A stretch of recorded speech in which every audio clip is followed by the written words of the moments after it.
तो सरकार आम आदमी पार्टी की है और सवाल उनसे ही पूछे जाएंगे। इस बीच आम आदमी पार्टी की सरकार, मुख्यमंत्री भगवंत मान ने बयान दिया है। बादल हत्याकांड पर सीएम भगवंत मान ने बयान दिया है। उनका कहना है कि मामले की कड़ाई से जांच के आदेश दिए गए हैं। भगवंत मान दावा कर रहे हैं साजिश करने वालों पर कड़ा एक्शन लेंगे। भगवंत मान का यह दावा है। उनका कहना है कि हमला करने वाला आरोपी गिरफ्तार कर लिया गया है। भगवंत मान ये बात कह रहे हैं, लेकिन सवाल ये पूछा जा रहा है कि जब कल भी ये शख्स रेकी करने के लिए पहुंचा था, पुलिस के अधिकारी ये बात कह रहे हैं, तो क्यों नहीं इस बात की जानकारी पहले से थी कि वो हमला करने के लिए मंशा से वहां आगे बढ़ रहा है और पहले से ही सुरक्षा के और कड़े इंतजाम क्यों नहीं किए गए थे? किसी को आखिर चेकिंग के बिना कैसे गोल्डन टेंपल परिसर में एंट्री दी जा सकती है? सुनिए भगवंत मान दावा क्या कर रहा है। पंजाब पुलिस की मुस्तैदी करके अज एक बहुत वड्डी घटना जिहड़ी है वो होणों बच गई। वो बंदे नूं उत्थे जिहड़ा उत्थे काबू कर लिया गया, मौके ते उहनूं गिरफ्तार कर लिया गया। ते मैं पल पल जिहड़ा डीजीपी नाल और पंजाब पुलिस के जिहड़े सीनियर अधिकारी ने अमृतसर दे विच, मैं उहनां नाल इन टच हाँ ते मैं उहनां नूं सख्त निर्देश भी दिते ने कि इहदी गहराई नाल जांच कीती जावे ते बहुत जल्दी कि उहदे पिछे की कारण सी, कौन उहदे पिछे हत्थ कीदा है ते पंजाब नूं जां पंजाब नूं बदनाम करन लई इहो जिहियां साजिशां जिहड़ियां ने वो असीं कामयाब नहीं होण देवांगे। मैं सुखबीर बादल जी ते होए हमले की सख्त निंदा करदा। तो रिपोर्ट में हमने आपको कुछ जानकारी दी कि नरेंद्र सिंह चौरा कौन है, लेकिन अब विस्तार से जान लेते हैं कि आखिर नरेंद्र सिंह चौरा जिसने सुखबीर सिंह बादल पर हमले की कोशिश की, इस शख्स का इतिहास क्या रहा है। खालिस्तानी आतंकी के रूप में नरेंद्र सिंह चौरा की पहचान है। आतंकी संगठन बब्बर खालसा से भी जुड़े होने की जानकारी है। चंडीगढ़ जेल ब्रेक कांड का भी ये आरोपी रहा है। साल 2004 में जेल ब्रेक के आरोपियों का साथ दिया था। 94 फुट लंबी सुरंग खोदकर आतंकी भागे थे और उनका सहयोग करने का आरोप इस पर लगा है। कई गंभीर मामलों में ये जेल में सजा भी भुगत चुका है।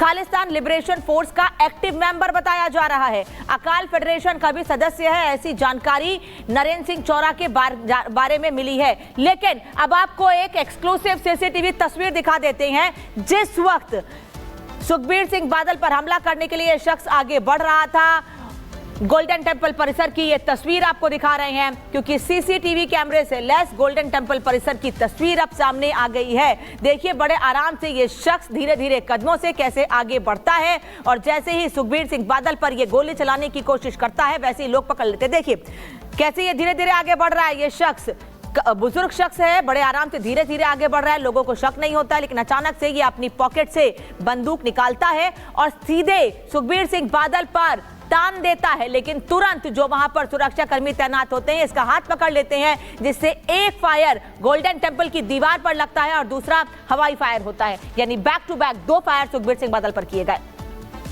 तो सुखबीर सिंह बादल पर हमले के वक्त ये एक्सक्लूसिव तस्वीर आपको दिखा रहे हैं। सीसीटीवी फुटेज जो गोल्डन टेंपल परिसर में सीसीटीवी लगा है उसकी तस्वीरें अब सामने आई हैं। आसपास और भी लोग मौजूद हैं। गोली किसी और को भी लग सकती थी, लेकिन सूझबूझ दिखाते हुए बड़ा कदम उठाते हुए इस शख्स को लोगों ने पकड़ लिया और पुलिस के हवाले कर दिया, जिससे बड़ी घटना को टाल दिया गया है। लेकिन अब सवाल यह है कि सुखबीर सिंह बादल गोल्डन टेंपल परिसर में बैठकर कर क्या रहे थे। दरअसल उन्हें सजा दी गई है। अब सजा क्यों दी गई है ये आपको दरअसल बता देते हैं कि आखिर सुखबीर सिंह बादल को सजा किस मामले में दी गई है। राम रहीम के खिलाफ शिकायत वापस लेने के मामले में सुखबीर सिंह बादल को सजा दी गई है। कुल 5 मामले जिसमें सजा दी गई है। दूसरा मामला अपने प्रभाव से राम रहीम को माफी दिलवाने का भी आरोप इन पर लगा। साथ ही डीजीपी सुमेध सिंह की पंजाब में नियुक्ति करने का भी आरोप इन पर रहा। इसके अलावा गुरु ग्रंथ साहिब की बेअदबी मामले में भी कार्रवाई नहीं की गई, ऐसे आरोप भी सरकार में रहते हुए सुखबीर सिंह बादल पर लगे थे।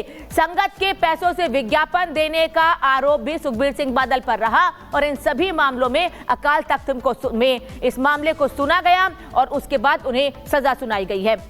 अब आपको बता देते हैं कि तख्त में सजा की प्रक्रिया क्या है। पूरी प्रोसेस के तहत सुखबीर सिंह बादल को सजा सुनाई गई है। 14 जुलाई को अकाल तख्त की एक बैठक हुई थी। 5 तख्त के जत्थेदारों की यह बैठक हुई थी, जिसमें काफी लंबी चर्चा हुई। उसके अलावा 15 दिन के अंदर बादल से जवाब मांगा गया था। 30 अगस्त को बादल को दोषी करार दे दिया गया। जो जवाब दिया उसे संतुष्ट नहीं दिखे अकाल तख्त के सदस्य। फिर 24 जुलाई को बादल ने स्पष्टीकरण दिया था, लेकिन उससे भी संतुष्टि नहीं थी। फिर 2 दिसंबर यानी अभी 2 दिन पहले सोमवार को अकाल तख्त ने सुखबीर सिंह बादल को सजा सुनाई। केवल बादल को ही नहीं, उनकी सरकार में मंत्री रहे कई नेताओं को भी सजा सुनाई गई, जिसमें विक्रम सिंह मजीठिया समेत सुखबीर सिंह बादल और कई बड़े नाम शामिल थे। लेकिन सुखबीर सिंह बादल के पैर में चोट होने की वजह से उनकी सजा को थोड़ा कम कर दिया गया। उनके पैर में फ्रैक्चर है। यह तस्वीर जो इस वक्त आप देख रहे हैं, ये उनकी तस्वीर है और उसमें आप देख रहे हैं इनके पैर में फ्रैक्चर है। इसी वजह से उनकी सजा को कम कर दिया गया, लेकिन सजा उन्हें लंबी सुनाई गई थी। जो सभी लोगों को सजा दी गई थी वही सुखबीर सिंह बादल को भी दी गई। चलिए बढ़ते आगे और अब बात कर लेते हैं बांग्लादेश की, क्योंकि बांग्लादेश में भी हिंदुओं पर हमले थमने का नाम नहीं ले रहे हैं।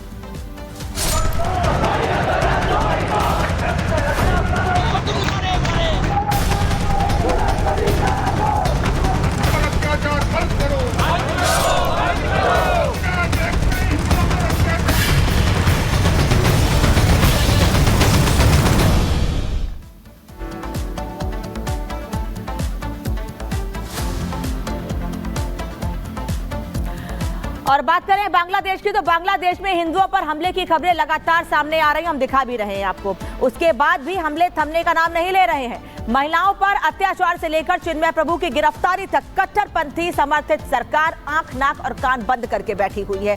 लेकिन दिखावा यह है कि सरकार राष्ट्रीय एकता में भरोसा रखती है, लेकिन अगर मंशा राष्ट्रीय एकता की होती तो बांग्लादेश में हिंदू मारे नहीं जा रहे होते। रिपोर्ट देखिए।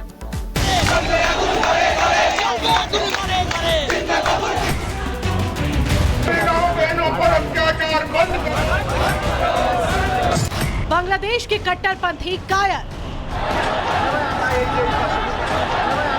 यूनुस की बुज़दिली पर हिंदू फायर, ढाका पर टिकी दुनिया की नजर, कट्टर जमात पर नहीं कोई असर।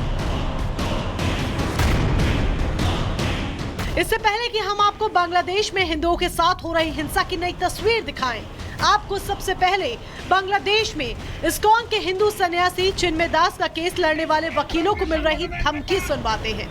देखिए कैसे इस्कॉन के संत के हक की आवाज उठाने वालों को बांग्लादेश के कट्टरपंथी खुलेआम धमका रहे हैं।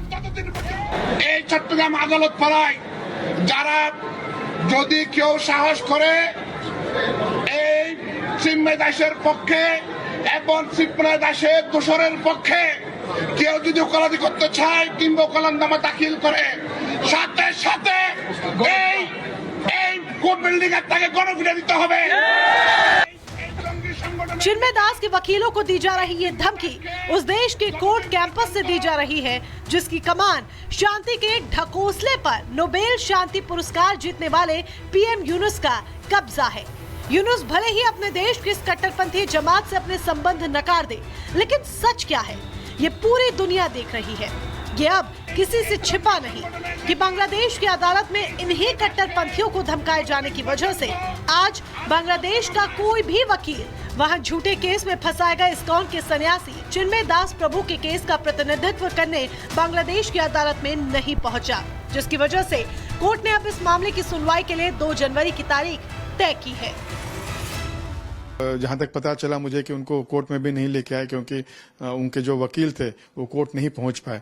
हम ये भी देख रहे हैं कि उनके वकीलों पर अटैक हो रहे हैं, तो ये तो स्वाभाविक है कि उनके जो भी उनके पक्ष में खड़ा हो रहा है वो भयभीत रहेगा कि उनके ऊपर भी अटैक हो सकता है। अब सबसे बड़ी जो हमें चिंता ये हो रही है कि एक ब्रह्मचारी कैसे 30 दिन वहां पर गुजारेगा, और हमें ये भी पता है कि जब उनके जो 2 सहायक उनको प्रसाद और खाना लेके जेल में जा रहे थे तो उनको भी गिरफ्तार कर लिया गया था।